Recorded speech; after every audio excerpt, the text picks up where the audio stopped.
Okay. Well, thank you so very much, everyone. I'm Dr. Isabelle Amigues, and your friendly rheumatologist and the host of Unabridged MD. And this is another episode of our stories of hope that are coming directly from our amazing patients. And today we have a wonderful story of hope. So if you have been someone that has dealt with a lot of symptoms, that have gone from one doctor to another and almost felt like giving up, please tune in, listen to the story of Stacy, because that will give you hope. Stacy, thank you so much for being Of course. here, for all of our listeners. Thank you. And would you share your story with us? Sure. Um, I actually have a medical background, which made things perhaps more complicated. But for years, I'd had joint pain and extreme fatigue and just kind of unexplained symptoms. And the traditional physicians would look at me and say, "You look fine, you look vibrant, your basic labs are all normal. So, like, get more sleep or drink more caffeine or some dumb things like that." And but I knew in my gut that there was something wrong and or something that was just not quite right. I didn't feel well and was just pushing through and continuing to get worse actually. So I found Dr. Amigues through just a very happy accident conversation with a former patient and was delighted to get the appointment with her. Um, I think the first thing we think of is like well, not only beautiful and lovely, but she's brilliant and a master diagnostician. So she was able to put the pieces together and just from a strictly medical perspective, like run the right test, get the right answers, and move towards solutions. But I think the real asset of Dr. Amigues is giving hope and like her positive spirit and attitude. I've never met such a lovely, optimistic, and hopeful and inspiring physician. So she's truly given me a new lease on life. Like physically feel better than I have in at least a decade. And I'm a lifelong athlete, so it's not just that I'm, sitting around, but I've actually been working hard and trying hard and still moving and had been eating clean and like doing all the right things. So having someone finally put some pieces together, but also give me hope because I was a bit at the end of my rope. Um, so I that has changed everything dramatically for me. I want to ask you because you're jumping right away talking about the practice, which thank you so much. Like I really appreciate. Uh, um, and I always say that it's the patient that gives us the diagnosis. So it's how much you have given me that allows for the diagnosis and allows the proper treatment, right? Um, it's you mentioned something about intuition that you said intuitively I knew something was wrong. And so what I wonder is if we can touch upon this thing of when you say something was wrong, I mean, clearly something was wrong. Are you saying that some other doctors were telling you nothing is wrong? Like, and what, Correct. so can you maybe, like, if you're okay with that, can you share a little bit what made you like, okay, first of all, it is a little weird for me that a doctor would say everything is fine. Is it that they were saying I cannot see anything, uh, or that I cannot see anything that would potentially need treatment, or like like tell us about your intuition. I'm very big on this, and I think we as physicians need to listen because our intuition as physician is also super important, like incredibly important. But the intuition of our patient is like just even more important, I think. Tell us more about this, especially with your medical background. So they would do, let's see, they being the collective primary care physician. I've seen four or five different functional medicine providers from nurse practitioner to chiropractor to MD. And I think some would say, like, you're fine, I don't see anything wrong, all your labs come back fine, like maybe you're just depressed, or would put this idea that it's merely psychosomatic, and that is, I think, insulting to the patient. And it became a little demoralizing over time, because it's like, I know what depression, I'm not depressed, I physically am fatigued, and those are different. Now over time, of course, the fatigue and the chronic pain does lead to depression and a bit of like a hopelessness feeling, but no one ever said, and I was actively seeking. I have been to concierge, cash pay physicians and functional medicine providers for several years, actually probably 10 years. And then I went to like internal medicine, and I remember actually the best description was my OBGYN, or gynecologist physician, and she said, honey, your endocrine system is all wonky. And that's not a medical term, but I don't know what else to say. She said, it's all messed up and I don't know how to fix it. So I tried to get into an endocrinologist, which you cannot just directly schedule. And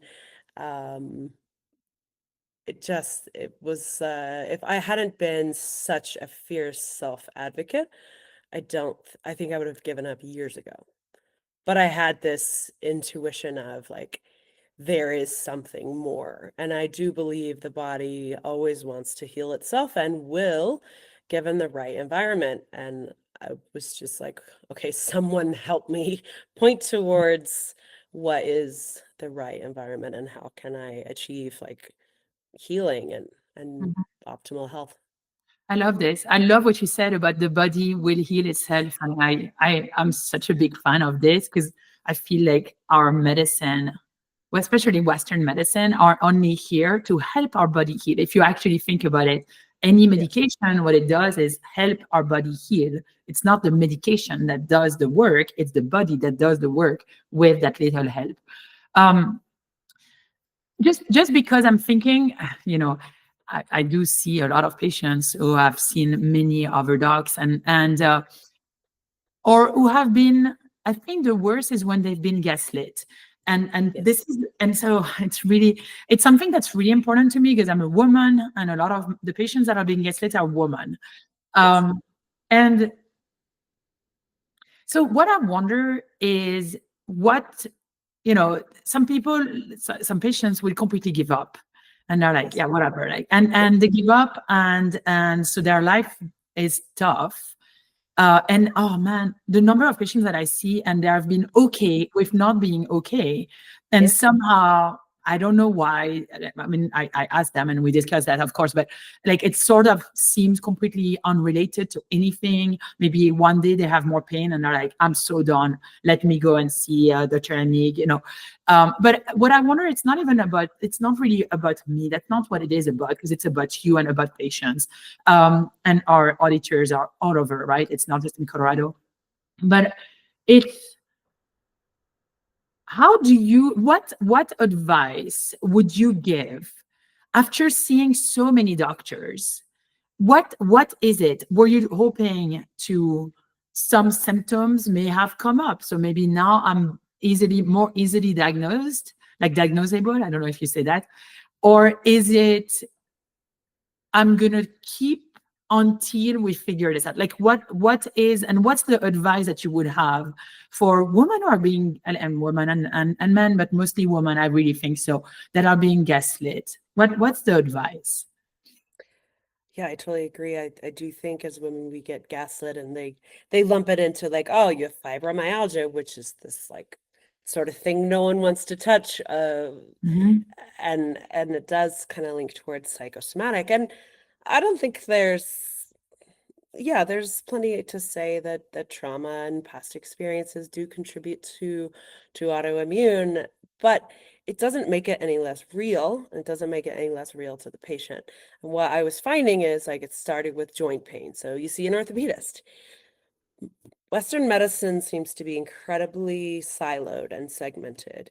And so the orthopedist is like, you have joint pain because you have arthritis, let's give you an anti-inflammatory. Well, then that messes up your gut, but he doesn't care or, isn't versed on gut stuff. So then you see a functional medicine to address the gut. And then everything, I saw a neurologist, and like each specialty is so segmented, and to find someone to put all the pieces together, which was something I thought I could do decently on my own. I mean, at least having enough of an understanding to say, no, there's something deeper, there's something systemic that's touching all of these organs, but there is a root cause, if you will, and that everything is connected.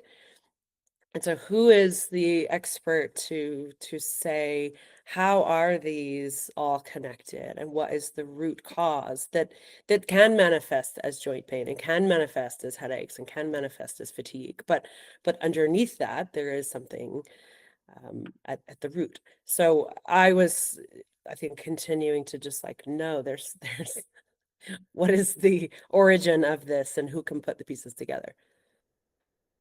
Yeah, thank you so much. I think that's actually such an important point that you're making, which is listen to what your body has to say. And I think, so this is maybe some advice, and I know maybe not wanted, but hopefully people who are listening to this podcast want advice, but I think that intuition is incredibly powerful. Yes. And we've got to listen, and you wouldn't know the number of time where it's the intuition of my patient who led me to their diagnosis. I remember an ER visit. So when I was doing my second residency in New York City, there's a patient that comes in, and I'm a rheumatologist. I've been a rheumatologist for a very long time, but he comes in and he's like, I think I have, what is it? It was like a neurologic Guillain-Barré. So it's a neurologic issue where it comes from the feet and goes up, but he didn't have that presentation. But he was so distraught, and the attending was like, we need to discharge him. And I Googled, because I'm not a neurologist, and I was like, well, it doesn't present like Guillain-Barré, but let me just see. So I Googled his symptoms. I did put Guillain-Barré in it, just, I want to make sure that if I tell him this is not Guillain-Barré, I've actually looked at everything. And here is this variation called Miller-Fisher. That one I will always remember. Miller-Fisher, which is one where you have like eyes change, like it's basically an eye issue and ataxia. So you feel like you're not walking normally. So I'm showing this to the attending. I'm like, because she was like, are we discharging him? And she was really adamant about it. And she didn't want to have to do anything with him. And I was like, hold on. He actually has all of those things. And so I didn't make the diagnosis. The patient made the diagnosis. I listened to him and I Googled it. And the patient was admitted. A neuro-ophthalmologist actually called me the next day and he was like, how did you figure it out? This is such a rare diagnosis. And I was like, the patient told me. Like, he didn't tell me the exact diagnosis, but he told me that he thought he had that, and that was like a specific form of it. Lo and behold, basically he had the antibodies, he actually responded to treatment, and the neuro-ophthalmologist basically was like, by admitting him, you saved his eye, you saved him, because he would have been so much worse. And I was like, I didn't do anything. I listened to him and he did the diagnosis. I felt bad that I didn't know about it, but I was like, well, you cannot know everything. I'm a very good rheumatologist, not an incredibly good neurologist. But this story to me is one that I always share, because it would have been so easy to say, sorry, you don't have Guillain-Barré. I don't know what you have, but this is nothing. Like, you're fine. Like, and he looked fine. I will tell you, he looked absolutely fine. And it was just like, he was distraught and he was like, I think I have Guillain-Barré. And you're like, well, I mean, before I say that you don't have it, like, I'm going to make sure, right? And I always think of this when patients are coming in, because I'm always wondering, is there something that I'm missing that I don't know? Because you know yourself, right? So I wanted to share that. The second thing is the grit that you have of saying, I'm going to figure it out with the help. So that I'm so, like, it's so good. And I really hope everyone was like that, because the worst for me is when I see patients who have been okay with not being okay, because then, how do you tell them, hey, you can actually get to remission? That's the goal. And they're like, yeah, but I'm 60% better, so I'm fine.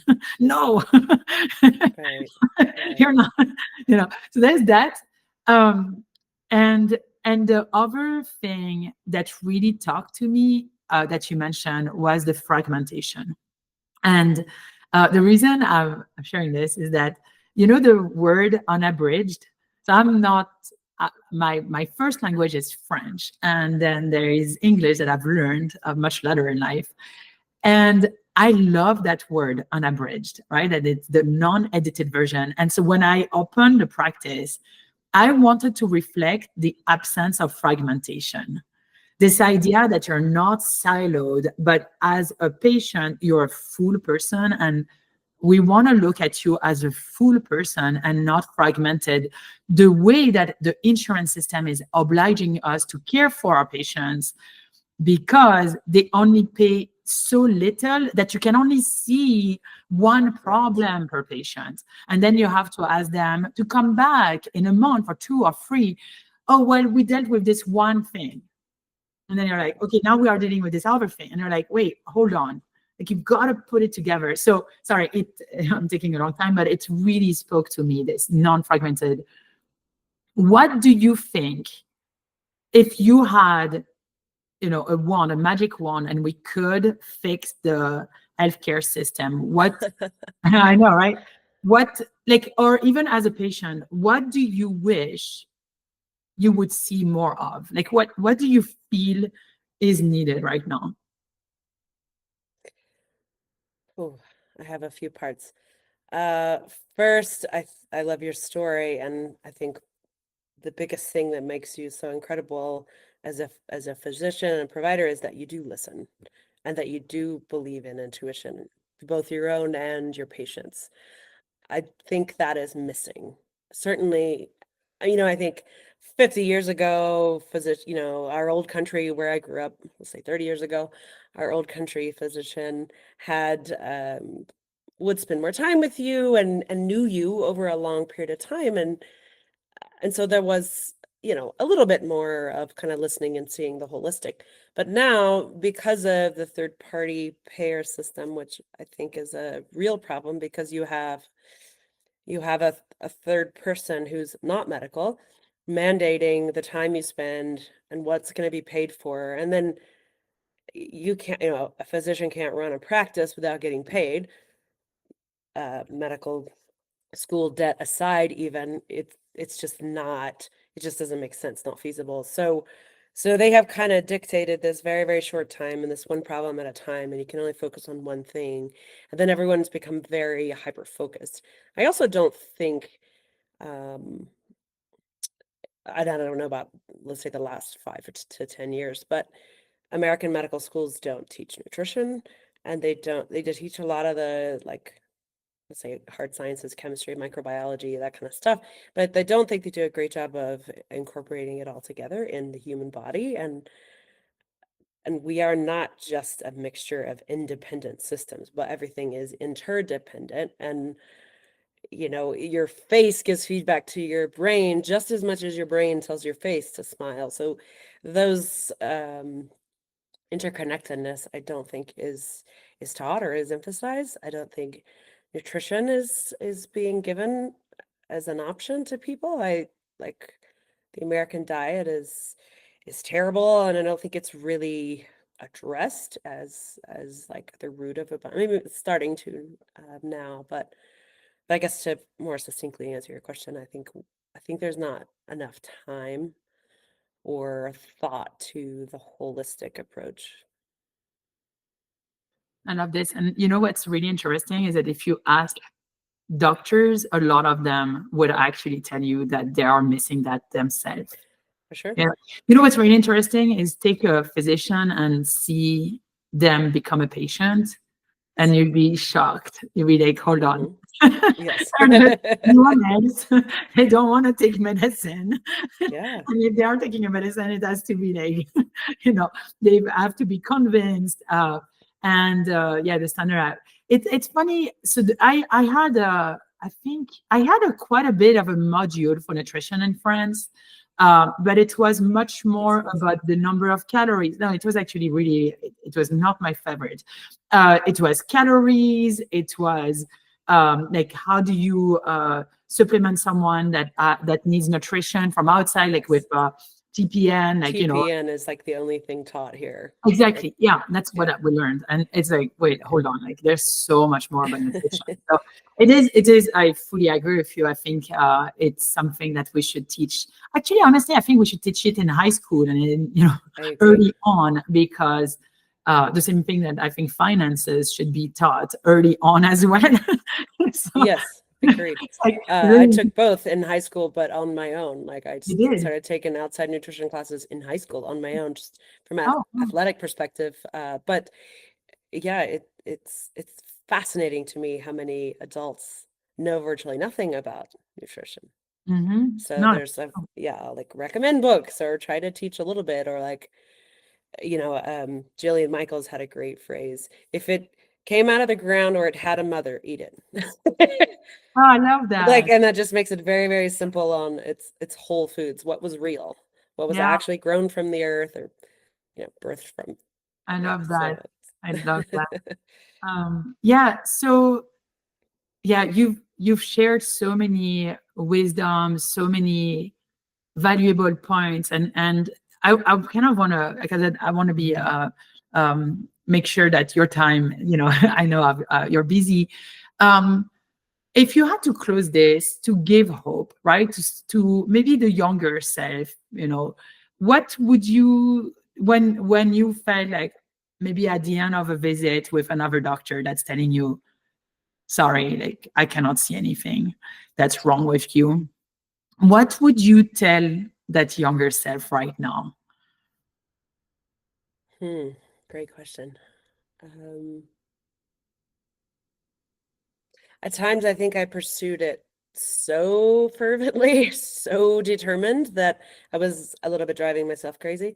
So I think there's a calm and a peace that I feel now that I wish I could have given younger self. And part of that is just the road to get there. But I would say stay with it, but also sometimes the simpler approach is better. Like, instead of chasing specialists, like, follow your intuition and reconnect with your breath, with nature, with good nutrition, with more rest, and find Dr. Amigues a lot sooner. Thank you. Well, Stacy, thank you so much. What a story. I think, it's so kind of you to being able to share this with everyone.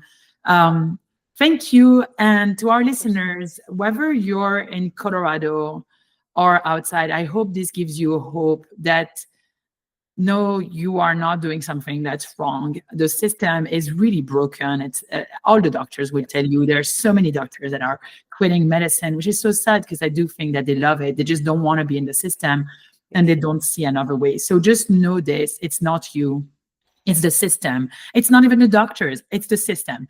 And so look elsewhere, find hope. And of course, if you're in Colorado or in the surrounding area, or if you want to come and visit, because Colorado is the best state ever.